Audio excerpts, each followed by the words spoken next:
At dawn in rural Georgia, a sheriff opened a courthouse vault sealed since 1912. Inside was a ledger wrapped in human hair. The names written there were children. The word written beside them was property. They found the book by accident. Renovation dust. Rotten floorboards. A false wall behind the probate records. What emerged was not gold, not weapons, not secrets of war, but ink, brown with age, pressed into paper so deeply it had scarred through entire pages. The ledger was not legal. It did not match any county registry. It bore no seal of approval, no clerk's signature. And yet every page followed the same meticulous structure. Name, height, complexion, parish, date of acquisition. The complexions were wrong. Pale, milk-skinned, near white, passable. The children listed were between 5 and 14. Some had hair described as wheat, others as ash or golden brown. Several entries carried annotations in the margins, notes written later by different hands. Transferred, reassigned, sanctuary intake, quiet placement. At first, the sheriff assumed misclassification, perhaps freed children incorrectly recorded. But the dates betrayed the lie. These entries spanned decades when such mistakes would have been impossible. The law was brutal, but it was precise. And then there was the final column. Disposition. Many were blank. Some read, lost. Others, returned. A few unfit. And one word appeared again and again, scratched harder each time, as if the writer's hand had begun to shake. Removed. Removed to where was never written. That night, the sheriff went home and burned his notes. He did not sleep. He would later resign without explanation. The ledger was quietly returned to the vault, but something had already escaped it. Because the book was not a list. It was an inventory, and Georgia had been keeping it for far longer than anyone was meant to know. In the 1830s, travelers passing through central Georgia recorded something unsettling in their diaries. Not violence, not poverty, but confusion. They wrote of enslaved children whose faces did not align with the rules of the world they had been taught. Children who looked like the sons and daughters of landowners, but who slept in quarters and answered to numbers instead of names.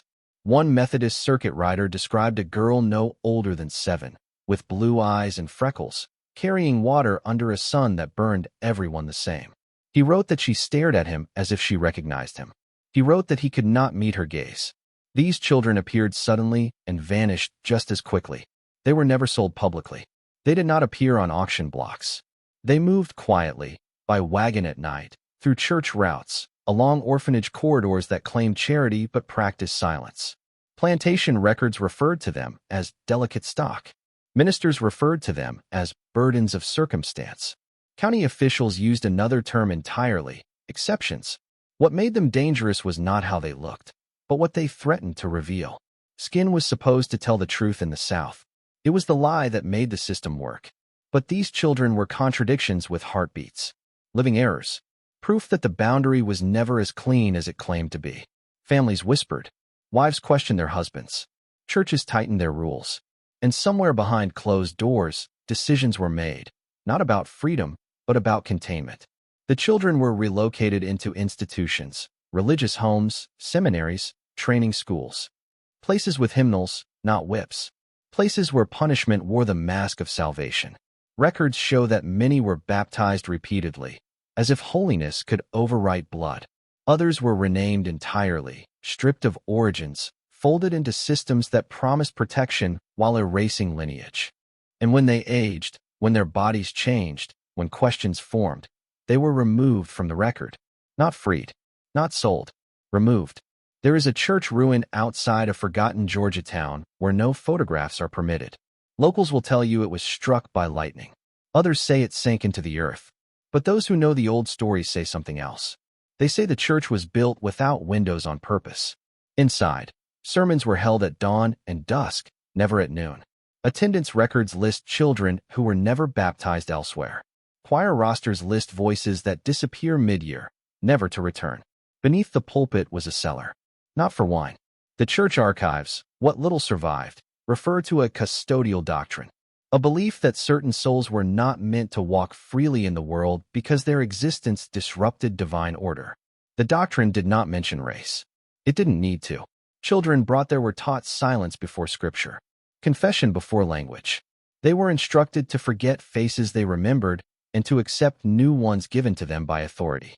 Witnesses later described hymns sung too slowly, candles placed in deliberate patterns, a bell rung not to call people in, but to keep something from leaving.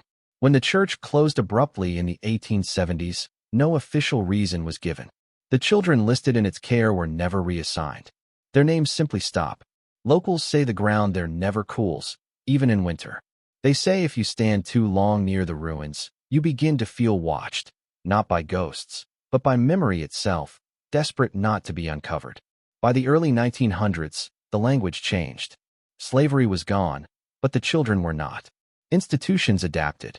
Orphanages expanded. Industrial schools emerged, offering discipline and moral reform. Paperwork grew thicker, but clarity did not. Instead of ownership, there was custody. Instead of removal, there was transfer. The same children appeared again, older now, renamed, reassigned. Census records list them as boarders. Death certificates list causes that repeat too often to be coincidence. Fever, weakness, wandering. Some files include photographs. Children staring directly into the lens. Eyes calm, mouths closed, as if they had already learned that protest only made things worse. A social worker in 1924 wrote a letter she never sent. In it, she asked why so many children who looked like her were being sent south for rehabilitation. She asked why none ever returned. The letter was found decades later, folded into the back of the same ledger. By then, the handwriting had changed, but the system had not. Every conspiracy begins the same way, not with a secret, but with something missing.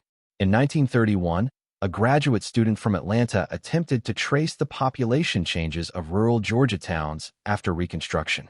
What she discovered wasn't migration. It was subtraction. Entire communities appeared in early census maps, schools, churches, post offices, then vanished within a single decade. No fires, no floods, no epidemics large enough to explain it. One town in particular stood out.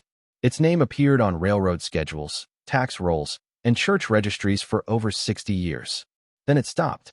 No closure notice. No merger. Just absence. When the student attempted to visit the site marked on the map, she found no town. Only fields, trees, and a road that curved unnaturally, as if avoiding something beneath it. Locals refused to answer questions. One man finally spoke, but only after sunset. He said the town wasn't gone. It was corrected. Records from the missing town reveal something impossible. Children entered orphan care at age 6. 2 years later, the same names reappear, listed as 12. No explanation. No medical notes. Just altered ages, signed off by clergy and county officials alike. Teachers reported students who skipped entire stages of development. Children who spoke like adults, but could not remember learning words. Children who flinched at hymns. Children who woke screaming in languages no one taught them. One caretaker testified years later that the children were not raised. They were processed. Each child was evaluated for stability. Those deemed presentable were reassigned to distant families under sealed agreements. Those who asked questions were moved again, and those who resisted were never logged past adolescence. The caretaker said the most disturbing part wasn't the cruelty. It was the calm. She said the children behaved like people who already knew how their stories would end. Church baptism records from the region show something strange. The same children baptized multiple times under different names. The ritual was not symbolic. It was administrative.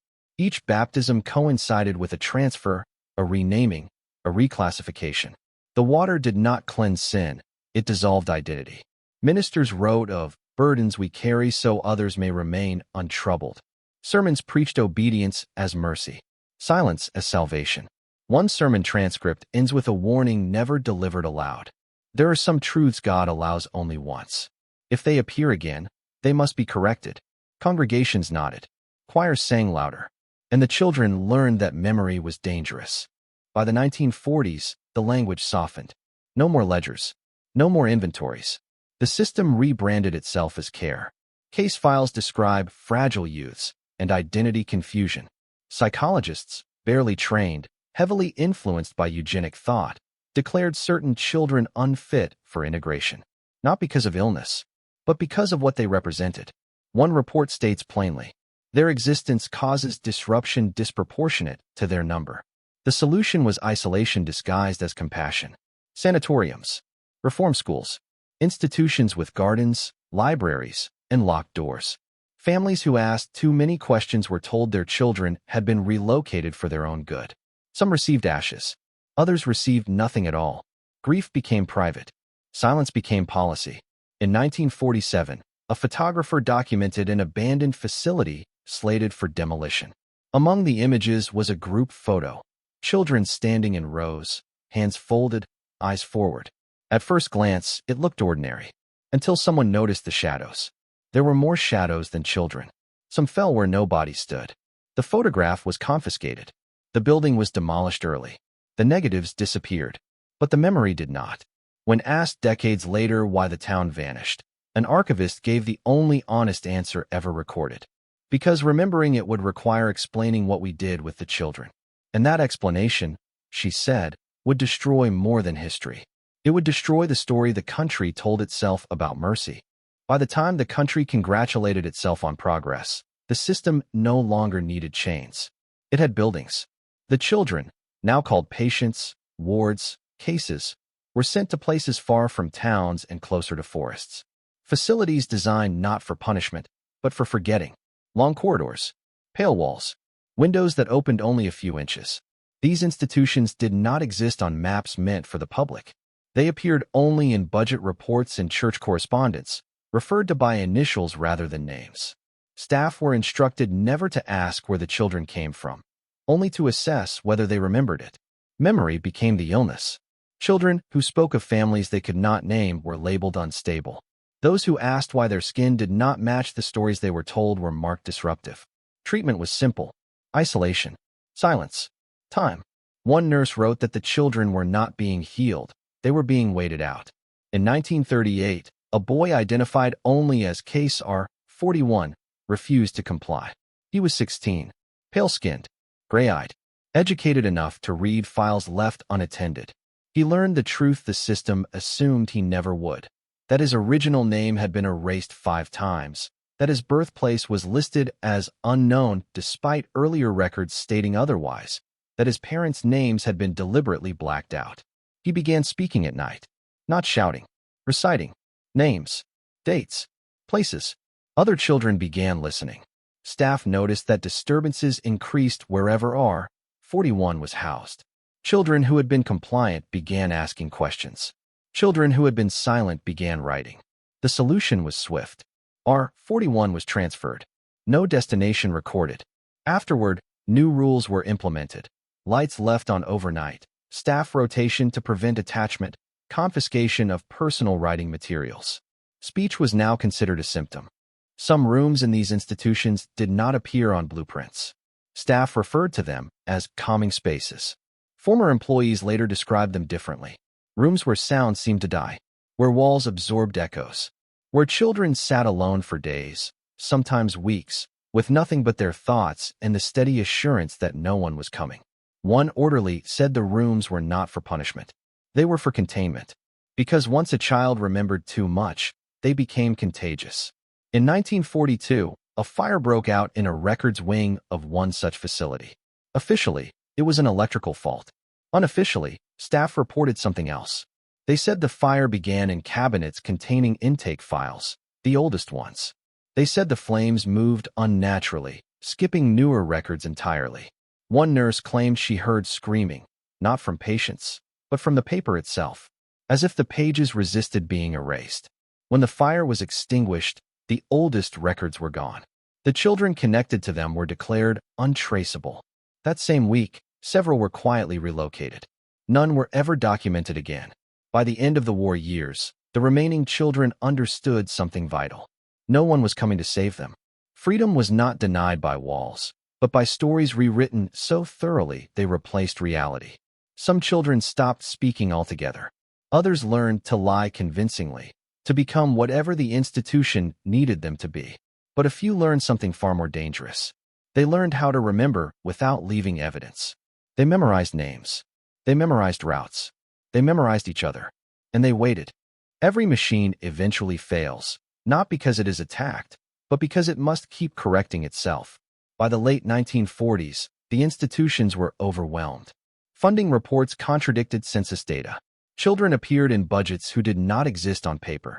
Paperwork referred to facilities already demolished. Names resurfaced that had been officially erased decades earlier. Auditors noticed, but did not understand. They assumed incompetence. They did not realize the system was choking on its own omissions. One state inspector wrote a single line in a margin. Too many absences to be coincidence. That note was never addressed. The inspector was reassigned within weeks. It did not begin as a rebellion. It began as a mistake. A night guard at a rural facility failed to lock an interior gate. He would later say he was distracted by something he heard in the distance, singing, maybe, or wind moving through trees in a rhythm that felt intentional. When morning came, 7 children were gone. No alarms. No footprints. No signs of forced exit. The official explanation was relocation paperwork lost in transit. But nearby towns reported sightings. Teenagers with pale faces and unfamiliar accents asking for directions they already seemed to know. Children who avoided police but trusted churches just long enough to steal food and leave behind notes written in careful, deliberate handwriting. Notes that listed names. Not demands. Not threats. Names. In a county slated for highway expansion, surveyors uncovered a cemetery that did not appear on any map. The graves were shallow. The headstones blank. When excavated, many contained no remains. Others held fragments, buttons, fabric, locks of hair, as if the bodies had been removed long after burial. Church officials claimed the site was symbolic. Archivists disagreed. The cemetery aligned precisely with intake dates from an orphanage that officially reported 0 deaths. Someone had gone back. Someone had undone something. By 1950, the language of control no longer held. Young social workers, less loyal, more educated, began asking why so many case files ended without resolution. Why photographs were removed. Why children vanished between reports. Some tried to speak publicly. They were advised to stop. Others resigned quietly. A few kept copies. Boxes of documents began appearing in attics, basements, behind false walls. Not enough to explain everything, but enough to suggest that the story America told itself was incomplete. Dangerously incomplete. The final reports from several institutions mention a shared phenomenon. Children and staff began having the same dreams. Long corridors. A ledger. Names spoken aloud in the dark. Those who woke from the dreams felt compelled to write something down. Some wrote dates. Some drew symbols. Some wrote apologies to people they could not name. Administrators dismissed it as stress. But the dreams continued. And then the institutions began closing. Not officially, just quietly. In 1963, during a routine transfer of records from a county courthouse basement, a clerk found a box that did not belong to any department. No accession number. No transfer slip. No initials. Just a cardboard container tied with twine that had rotted into dust. Inside were fragments, letters, baptism slips, institutional intake forms, hand-drawn maps, and copies of the same ledger that had appeared and disappeared for over a century. But this time, something was different. Someone had written in the margins. Not officials. Children.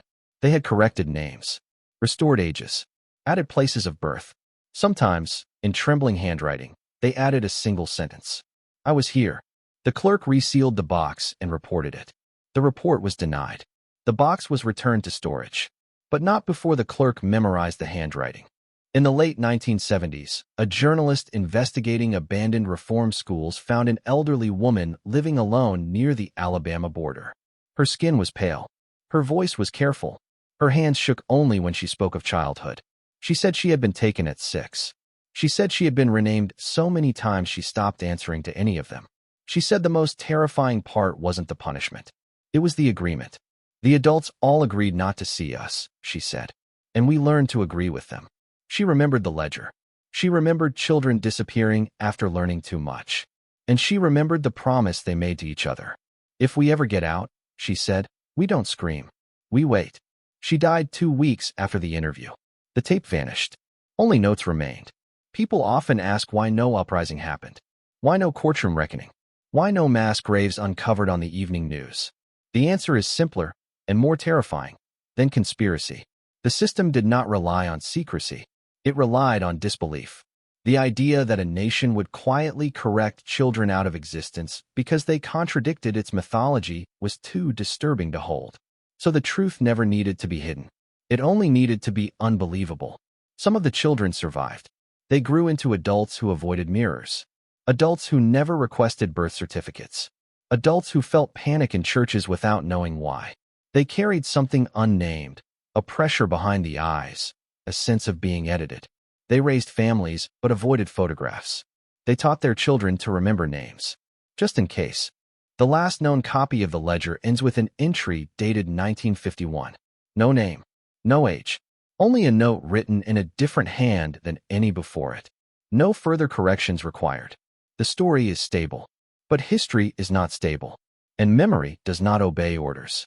Even now, archivists occasionally find references that do not align. A school photo with too many students. A census number that doesn't add up. A church registry with baptisms and no lives afterward. Small fractures. Hairline cracks. The kind that spread slowly, but inevitably. Because horror does not always look like violence. Sometimes it looks like paperwork. Sometimes it looks like kindness with conditions. Sometimes it looks like children who learn too early that survival requires erasing themselves. They erased names. They erased towns. They erased records, but they could not erase the instinct to remember. Every system that feeds on silence eventually collapses under the weight of what it refuses to hear. If a society can decide that certain children are contradictions too dangerous to exist, what else has been quietly corrected? And who is still waiting to be remembered? Somewhere in Georgia, in a courthouse or a church or a forgotten box in an attic, the ledger still exists. Not because it was preserved, but because it was never finished. And now that you know, it no longer belongs to them.